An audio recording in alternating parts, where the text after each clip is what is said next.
Hello friends, welcome to best English classes. मैं हूं प्रतीक तंवर और आज हम पढ़ रहे हैं कमला दास की लिखी पोयम ब्लड। ये जो पोयम है इसमें कहानी है केरला के एक टाउन की, मालाबार की, और मालाबार के एक पुराने राज परिवार की। यहाँ पे बताया है कि एक छोटी लड़की का दिल कैसे होता है और कैसे ये पूरी जो बाहर की दुनिया है ये उस लड़की को बदल देती है, अपने हिसाब से ढाल देती है। पहले वो लड़की एकदम मासूम थी, पर अब वो एक बटरफ्लाई की तरह हो गई है। जैसे पहले कोकून होता है और फिर उसमें से बटरफ्लाई बाहर निकल जाती है, इस तरीके से इस बच्ची का भी ट्रांसफॉर्मेशन हुआ है। 1940 की ये कहानी है। कमला एक छोटी बच्ची थी, कमला दास खुद, और वो बहुत ज़्यादा सवाल पूछा करती थी और वो यहाँ वहाँ प्रकृति को देखती थी और उसे एंजॉय करती थी। वो अपने भाई के साथ खेलती थी रेत में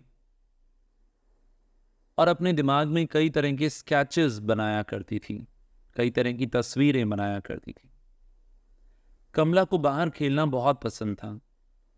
उसे नेचर की, प्रकृति की शांति बहुत अच्छी लगती थी। जब भी वो अपनी परदादी के यहाँ जाती थी, अपनी परदादी के घर, वो एक 86 ईयर ओल्ड दादी थी। ये एक्सपीरियंस करती थी कमला अपनी परदादी की चिंताओं को, उनके डर को और उनकी उदासी को। उसकी परदादी को चिंता थी कि जो ये पारिवारिक घर है उनका, पुश्तैनी घर, ये धीरे धीरे अब ख़त्म हो रहा है। इस पूरी पोयम में पोइटस ने बताया है कि कैसे एक छोटा बच्चा फैंटेसी करता है, और दूसरा इन्होंने बताया है कि कैसे जो ग्रेट ग्रैंड मदर थी उनका दुख दर्द क्या था। बहुत ही सीधे सीधे स्ट्रेट फॉरवर्ड तरीके से परिस्थितियों को बताया गया है, और हम लोग ये पोयम पढ़ते समय कई बार टेंशन को महसूस करते हैं, तनाव को। पोयम हम रीडर्स को बताती है ग्रेट ग्रैंड मदर का कितना बढ़िया पास्ट था। उनके पास हाथी थे, ज्वेलरी के बॉक्स थे, सैंडल ऑयल था। ये वो सब चीज़ें थी जो कि सिंबल हैं ऐशो आराम की ज़िंदगी के, जो उन्होंने जी थी। उनके हस्बैंड भी राज परिवार से थे, बट शादी के 1 साल बाद ही परदादी ने अपने जीवन साथी को खो दिया, और कुछ समय बाद ही जो लेडी दादी के साथ रहती थी वो भी गुजर गई। तो उसके हस्बैंड और वो लेडी दोनों ही परदादी को छोड़ के चले गए। अब ये जो ग्रेट ग्रैंड मदर हैं, इनको बहुत ही गर्व था, और ये कहती थी कि मेरी ग्रेव में मेरा गर्व साथ में जाएगा। कमला जो कि छोटी बच्ची है, वो ऑब्जर्व करती है कि उसकी ग्रेट ग्रैंड मदर की सफरिंग क्या है,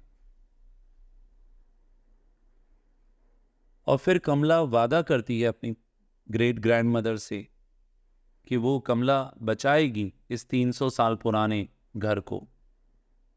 ज़रूर हवेली नुमा मकान होगा ये, बट जैसे जैसे कमला बड़ी होती है उसको जल्दी समझ में आ जाता है कि पैसा कमाना इतना आसान नहीं है। पैसा होगा तभी तो वो घर को बचा पाएगी। वो ये ऑब्जर्व करती है कि ये सालों पुराना मकान अब धीरे धीरे गिर रहा है। उस घर में बहुत सारी दीमकें घूम रही हैं, बहादुर दीमक जो किसी से नहीं डरती। वाइट एंड्स भी बोलते हैं हम दीमकों को।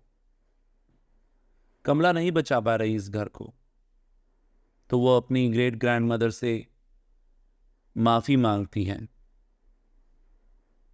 और ये आइडियाज़ कमला के जहन में, उसके दिमाग में पूरी ज़िंदगी आते रहे। इन यादों का बड़ा असर था उसकी ज़िंदगी पर। उसे ऐसा फील होता था कि जैसे कमला ने अपनी परदादी की आत्मा ले ली और उसे कब्र में फेंक दिया। कमला बड़ा बुरा फील करती थी। वो एक रॉयल महिला थी जिसको अपने रॉयल हेरिटेज में आनंद मिलता था। कमला अपना वादा पूरा नहीं कर पाई, इस घर का रिनोवेशन नहीं करवा पाई, मरम्मत नहीं करवा पाई।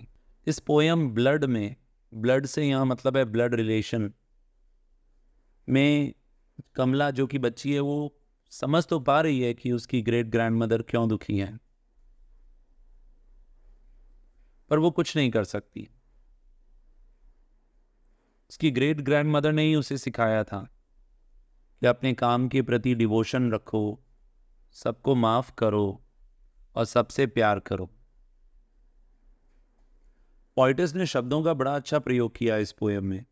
रीडर्स को एक झलक देखने को मिली है एक छोटी बच्ची के मन की, कि किस तरीके से वो छोटी बच्ची एक कोकून से एक बटरफ्लाई के रूप में बाहर निकलती है, यानी कैसे वो मैच्योर होती हैं। पोइट ने यहाँ अपने पर्सनल एक्सपीरियंस शेयर किए हैं, हम उनके इमोशंस को समझ पा रहे हैं। साथ ही जिंदगी की हकीकत क्या है, सच्चाई क्या है, इसका सिंबल है ये सालों पुराना घर, कि कुछ चीज़ें हमारे हाथ में नहीं होती, हम कुछ नहीं कर सकते। आई होप इस पोएम का एक शॉर्ट समरी, एक एक्सप्लेनेशन मैंने आपको दिया है। आई होप ये आपको समझ में आ गया होगा और आप अपने एग्जाम्स में इनमें से कुछ बातें ज़रूर लिख पाएंगे। All the best for your exams. फिर मिलेंगे एक और टॉपिक के साथ। Don't forget to subscribe, share and like. आपके सब्जेक्ट के कोर्स के और भी इंग्लिश के टॉपिक्स इस चैनल पे अवेलेबल हैं, उन्हें सर्च करें by name plus Pratik sir. Thank you so much.